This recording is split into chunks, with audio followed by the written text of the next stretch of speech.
मोदी का दिमाग ठंडा है, ठंडा रहता है, लेकिन मोदी का लहू गर्म होता है। मोदी की नसों में लहू नहीं, गरम सिंदूर बह रहा है।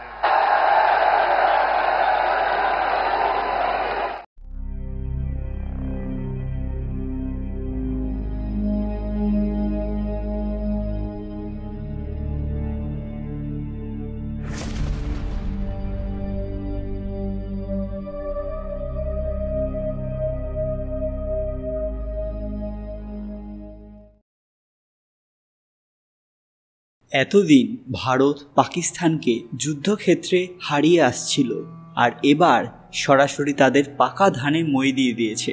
হ্যাঁ, ঠিক শুনেছেন, সম্প্রতি পাকিস্তান এক যুগান্তকারী আবিষ্কারে সিন্ধু নদীর তলদেশে প্রায় ৮০,০০০ কোটি টাকার সমমূল্যের সোনার ভাণ্ডার খুঁজে পেয়েছে।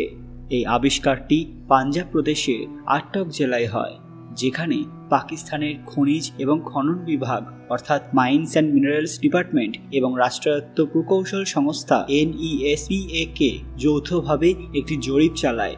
গবেষণায় দেখা যায় নদীর তলদেশে জমে থাকা প্লেসার গোল্ড রয়েছে, যা অত্যন্ত মূল্যবান এবং বিশুদ্ধ সোনার কোনায় সমৃদ্ধ।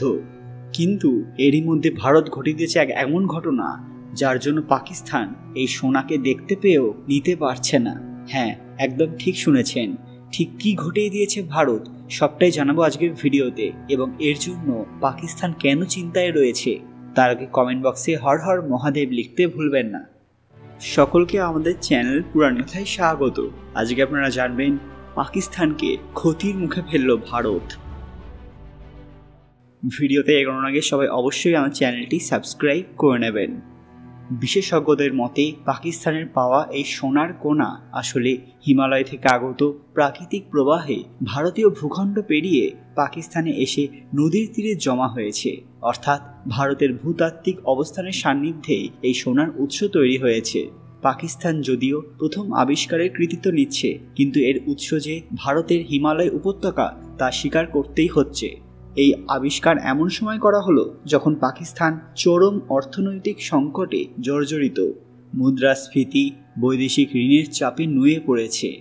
এই সোনার ভাণ্ডার তাদের অর্থনীতিকে স্বস্তি দিতে পারে যদি তারা এটিকে সঠিকভাবে কাজে লাগাতে সক্ষম হয়। বর্তমানে পাকিস্তান সরকার ৯টি স্বর্ণ সমৃদ্ধ ব্লকের খনন অধিকারের নিলাম আয়োজনের পরিকল্পনা করেছে। এই সোনার খোঁজ আন্তর্জাতিক মহলে চাঞ্চল্য সৃষ্টি করে, কারণ বহু বছর ধরে বহু ধনী দেশ হিমালয় উপত্যকার সোনার সম্ভাবনা নিয়ে গবেষণা করলেও সফল হতে পারেনি। পাকিস্তান যদি এই খনিজ সম্পদ দক্ষভাবে ব্যবহার করতে পারে, তবে এটি তাদের অর্থনৈতিক মোড় ঘোরানোর সুযোগ করে দিতে পারে। তবে এর রাজনৈতিক এবং ভৌগোলিক প্রভাব ভারতের উপরেও পড়বে। বিশেষ করে সীমান্ত অঞ্চলের খনিজ উৎস নিয়ন্ত্রণ নিয়েও দ্বন্দ্ব তীব্র হতে পারে। ভারত এই সিন্ধু নদীর সোনার খনির আবিষ্কারকে ঘিরে কৌশলগত এবং ভূ রাজনৈতিকভাবে বেশ কিছু সমস্যার সৃষ্টি করতে পারে, বিশেষ করে যেহেতু এই সোনার মূল উৎস হিমালয় পর্বতমালার সেই অঞ্চল থেকে, যা ভারতের ভূখণ্ডের ভেতরে অবস্থিত। ভূতাত্ত্বিকভাবে এটা পরিষ্কার যে এই সোনার কোনাগুলো ভারতীয় পাহাড়ি নদী উপত্যকা থেকে ভেসে এসেছে এবং পাকিস্তানে এসে জমা হয়েছে। এবং উৎসের বিষয়টি সামনে এনে ভারত আন্তর্জাতিক মহলে দাবি তুলতে পারে যে পাকিস্তান একরকমভাবে ভারতের প্রাকৃতিক সম্পদ কাজে লাগাচ্ছে। তাছাড়া ভারতের কাছে আন্তর্জাতিক জল আইন অর্থাৎ ইন্টারন্যাশনাল ওয়াটার ল এবং নদীর উৎসভিত্তিক খনিজ সম্পদের নিয়ন্ত্রণ সংক্রান্ত জাতিসংঘের কিছু প্রোটোকলের মাধ্যমে পাকিস্তানের খনন প্রকল্পের বিরুদ্ধে কূটনৈতিক চাপ প্রয়োগ করার সুযোগ রয়েছে। ভারত চাইলে বিশ্বব্যাপী শক্তিধর দেশগুলোর কাছে পাকিস্তানের খনিজ ব্যবস্থাপনার নিরাপত্তা, পরিবেশগত ঝুঁকি এবং অব্যবস্থাপনার বিষয় তুলে তাদের বিনিয়োগে বাধা সৃষ্টি করতে পারে।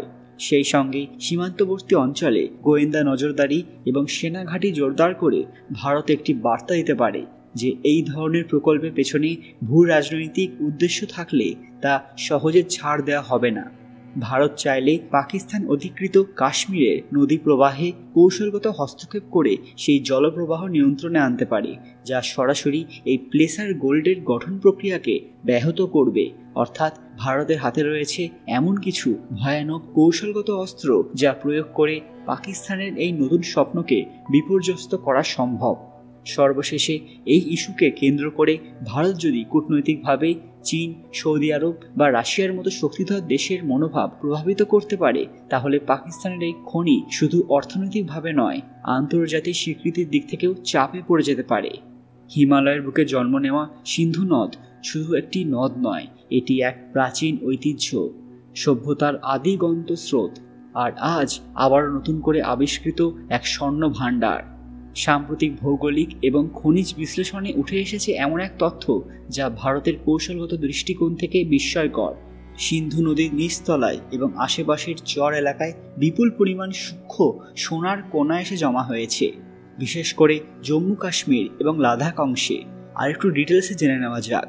এই সোনাগুলো পাহাড়ের গভীর খনিজ স্তর থেকে ধীরে ধীরে ক্ষয়ে এসে নদীর স্রোতে মিশেছে শত শত বছর ধরে। এটি এক ধরনের স্পেশাল গোল্ড, যাকে প্লেসার গোল্ডও বলে, যেটি নদীর তলদেশে কাদা, বালি এবং পাথরের স্তরে মিশে থাকে। ঠিক যেমন আফ্রিকার কিছু নদীতে হিরে পাওয়া যায়, ঠিক তেমনি সিন্ধু আজ এনে দিয়েছে স্বর্ণ। এর সোনার মান এতটাই বিশুদ্ধ যে পরীক্ষায় ধরা পড়েছে 22 থেকে 24 ক্যারেট মানের সোনা। এখন প্রশ্ন, এই আবিষ্কার কেন এত গুরুত্বপূর্ণ? কারণ এই সোনার উপর কারো আধিপত্য প্রতিষ্ঠা করা মানেই অর্থনৈতিক, ভূ রাজনীতি এবং নিরাপত্তার এক নতুন খেলা। পাকিস্তান যদিও সিন্ধু নদীর নিচের অংশের অধিপতি, কিন্তু এই স্বর্ণর স্তর মূলত ভারতের পাহাড়ি অংশেই ঘনীভূত, যেখানে ভারত সরকার ইতিমধ্যেই একটি হাইটেক জরিপ এবং খনন মিশন শুরু করেছে, যার ফলে ভারত একদিকে যেমন নিজেদের স্বর্ণ আমদানির উপর নির্ভরতা কমাতে পারবে, অন্যদিকে এটি হতে পারে এক বিশাল কৌশলগত অবস্থান। সোনার এই প্রাকৃতিক ভাণ্ডারকে কাজে লাগিয়ে সীমান্তবর্তী অঞ্চলে নতুন অর্থনৈতিক জোন, স্থানীয়দের কর্মসংস্থান এবং সামরিক রসদের অর্থায়ন সম্ভব। চীন এবং পাকিস্তান ইতিমধ্যে উদ্বিগ্ন, কারণ সিন্ধু শুধু জলের আধার নয়, এখন এটি হয়ে উঠেছে শক্তির আধারও। ভারতের এই সোনার উৎস খোঁজার পদক্ষেপ নিঃসন্দেহে এক নীরব বিপ্লব, যা অর্থনীতিকে বদলে দেবে, আর সঙ্গে সঙ্গে অঞ্চলভিত্তিক শক্তির ভারসাম্যকেও।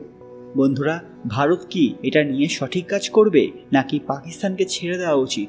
আপনাদের মূল্যবান মতামত কমেন্ট বক্সে অবশ্যই জানাবেন। আজকের ভিডিওটি লাইক করবেন এবং শেয়ার করে সবাইকে দেখার সুযোগ করে দেবেন। কমেন্ট বক্সে ভক্তির সঙ্গে হর হর মহাদেব লিখতে ভুলবেন না।